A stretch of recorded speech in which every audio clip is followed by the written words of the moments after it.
Hello, welcome to part two of Act 1, Scene 1 of Othello. Picking up from where we left off in the previous video and looking at the second half of this first scene, and particularly the arrival of the slightly demented Brabantio. So the first thing we want to talk about is the fact that, as Iago already established in waking Brabantio up, the connection between Desdemona leaving Brabantio and him being robbed, reaffirming that connection between the men and the women in their lives as their property and something they own and a means of hurting them, which I think is really significant and important. Now, obviously, there's something for me of this scene which makes it feel like it comes straight out of a comedy, particularly when Brabantio shows up and is flapping around in his nightie and panicking about his wayward daughter.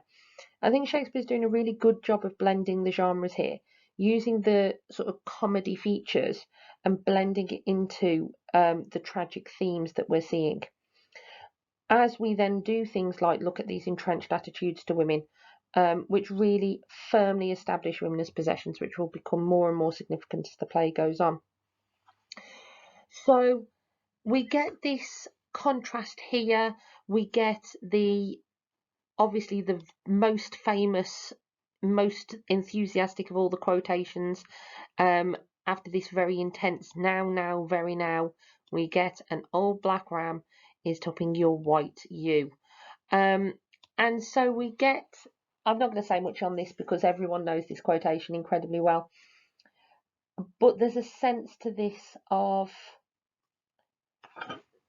really emphasizing that sort of animalistic virility that was this fear of black men, and the idea that that is then played into with the comment on the Barbary horse later on and things like that, has this sense of Iago absolutely knowing how Brabantio is going to feel about this marriage and using that as a way of playing on his fears. We talked before about this idea of Iago just wanted to create discord and chaos, and so perhaps this is the strategy he's using to most maximize this with Brabantio. Also notable that we link that to the idea of the devil here. In most contemporaneous imagery, the devil was often presented as a black figure. I don't even know if that was just because of printing. And so that connection between that imagery is going to be something that comes again later on. We also get this reminder here from Rodrigo, most reverend Signor, do you not know my voice? That Rodrigo doesn't have the luxury of anonymity that Iago does and that Iago certainly maximizes. And also that connection in between these different characters.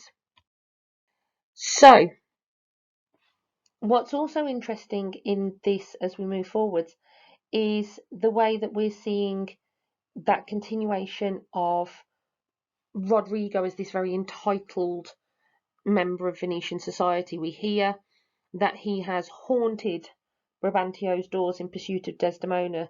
It really suggests he's not a man used to hearing saying no. And at this point, he's told, my daughter is not for thee.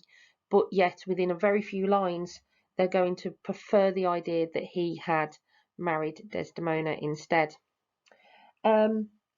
We then have the sense here of Rodrigo revealing what's going on, and Iago's using the chaos, really using the opportunity to up the ante on all of the sort of more salacious and crude animal imagery, and even sort of the comedic alliteration as things start to descend into daftness at the end of Iago's speech, I've highlighted here in blue, which will get the audience laughing. We'll have that dismissal, but then you get that wonderful line here where he uses his anonymity in order to dismiss him as a senator.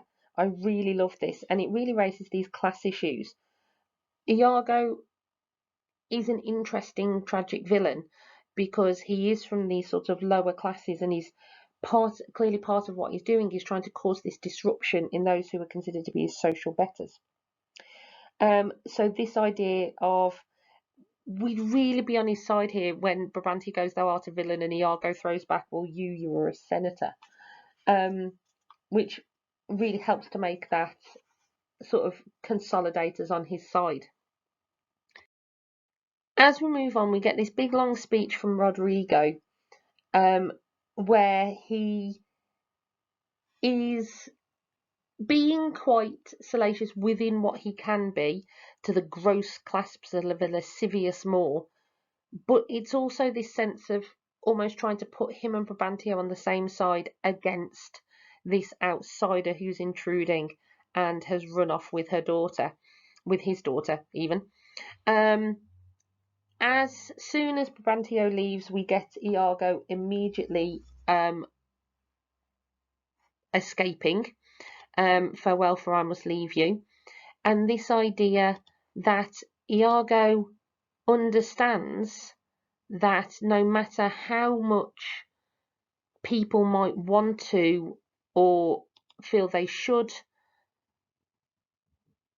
punish Othello for what's happened, for this wheeling stranger of here, there, and everywhere, which I think is a really wonderful description from Rodrigo to remind us of Othello's outsider status within some of the upper classes of society in Venice here, that because of the Cyprus Wars, which is introducing this bigger scale all of a sudden, Iago knows that he's too valuable. And so he has to leave, he has to keep his place. Remember, that is always a significant issue. Iago is a dependent, he is not independent. And so he has to cause all this mayhem and chaos whilst also keeping his reputation and significance to the people who matter. But he knows that while this may gall him with some check, they cannot safely cast him because they have no one who's able to fight these Cyprus wars to the same ability that Othello is. And so you have this really nice introduction here, this foreshadowing, which is proven true. So while we may have a Cassio and certainly an Othello who don't fit the description that Iago gives us in Act 1, Scene 1, we do get the scene in the Duke's chamber playing out pretty much how he predicts it will here, which gives us this sense of, again, Iago's insight and understanding about sort of how the world works. He also reminds us this idea that he's only showing out a flag and sign of love rather than that being a true thing. We're being reminded that he is going to be putting on various guises as we move forwards, and so we are just here trying to keep up with what we're seeing at this point in time. Okay. We then get to the sense of Brabantio returns, it's all dreadful, he's asking a load of questions, we get this really choppy language here. We get this question about, are they married? Think you. There's some interesting stuff to be done about Othello's sort of religion. One would presume that if he was born a Moor, and we, in the confession that we get in Act 1, Scene 3, it certainly sounds like he wasn't sort of raised in a Christian environment. But for him to be married to Desdemona, there's got to have been some form of conversion happen there. And then we get this interesting line from Brabantio, how got she out? I think that's quite revelatory, this suggestion of her having been kept in. God, why, if you were Desdemona, wouldn't you want to get away from this one as soon as you could? But also this line here of treason of the blood, which I really like. This idea that either her hot blood has betrayed her and made her act against her best interests, or that she has betrayed her blood, her father, in daring to try and escape and follow her own heart instead of doing as she has sort of been instructed to. We get our first idea here of these charms that Brabantio feels Othello might have used, and again really revealing that sort of casual racism here, I think we could call it, the sense that it's something that he just feels is true, and therefore he asks for support from Rodrigo on this one.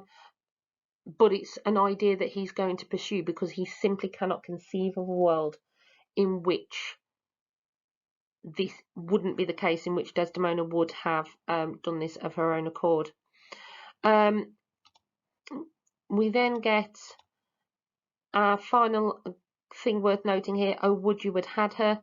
So in very short order, Brabantio's gone from my daughter is not for thee to, oh God, I wish you'd had her, because otherwise she's now made her own choice, because he is one of the pearl darlings of our nation. He is one of the ones, Rodrigo, that should have been suitable for Desdemona. So the fact that she has chosen someone so in opposition to him really rams home this horror to Brabantio that she has dared to choose Othello. Okay, and then we end with them rushing off to go and confront Othello, which we will see when we pick this up in Act 1, Scene 2. So just some key thoughts for Act 1, Scene 1. We focus in on the villains first, so you need to ask yourself why he's doing that. What's the point of that structure of giving us these characters and these insights before we move on to Othello and Desdemona? He withholds the tragic hero, not unusual, but why is that done? We're already seeing women being treated as commodities and being exploited in the name of male revenge. There's potential for quite a lot of comedy in this early scene. Why would that be significant? Remember, you don't have to take everything deadly seriously. We should be expecting to see some elements of differing tones and themes. It's why it's so important you watch this in performance, so you can see how different characters and different actors bring those characters out. We're seeing a huge amount of male entitlement already, which is really coming through, and also significant class consciousness. So it's not just a play about race or just a play about jealousy. There's a huge number of social pressures that are already being introduced at this point in the play.